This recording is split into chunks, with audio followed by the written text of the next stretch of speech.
నేను సోమిరెడ్డి విసిరినటువంటి నీకు నీతి జాతి సిగ్గు శరము రోషము పౌరుషం ఇవి ఉండాయి నేను అనుకోవడంలే.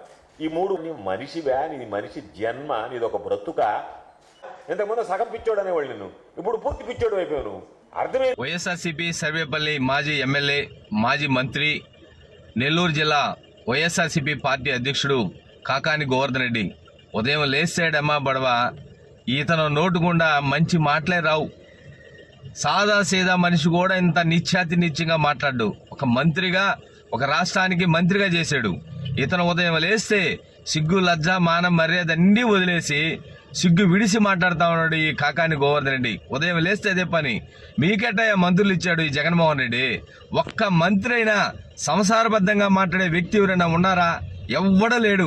అందరూ పనికి మాలిన ఎదవలకి ఇచ్చాడు మంత్రులు జగన్మోహన్ రెడ్డి. వాళ్ళలో నువ్వు ఒకటి సర్వేపల్లి నుంచి కాకాని గోవర్ధన్ రెడ్డి నీ పని కోర్టులో దొంగతనం చేసావు నీ ఫైల్ని. అదేవిధంగా మైనింగ్ స్క్వాడ్ అన్నీ అమ్ముకున్నావు, అరెస్ట్ అయ్యావు, మళ్ళీ జైలుకి పోయి వచ్చావు, సబ్ జైల్లో ఉన్నావు. మళ్ళీ నువ్వు కూడా మాట్లాడుతావు నీతి నిజాయితీ లేకుండా. అసలు సిగ్గు విడిసి సోమిరెడ్డి గారు నిబద్ధత కలిగినటువంటి నాయకుడు, సోమిరెడ్డి గారు కమిట్మెంట్ కలిగినటువంటి నాయకుడు.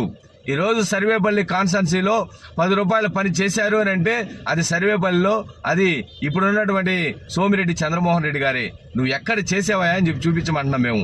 ఊరికే ఉదయం లేస్తే భూతు పురాణాలు మాట్లాడడం తప్ప నీ నోటు గుండా మంచి మాటలు వస్తున్నాయని చెప్పి మేము అడుగుతా ఉన్నాం. ఇంకన్నా సిగ్గు తెచ్చుకొని గౌరవంగా ఒక మాజీ మంత్రి అని చెప్పి మర్చిపోయి మాట్లాడుతున్నావు. విశిక్షణ కోల్పోతున్నావు నువ్వు. ముందు విశిక్షణ అనేది స్టడీలో పెట్టుకొని మాట్లాడేది నేర్చుకో కాకాని గోవర్ధన్ రెడ్డి.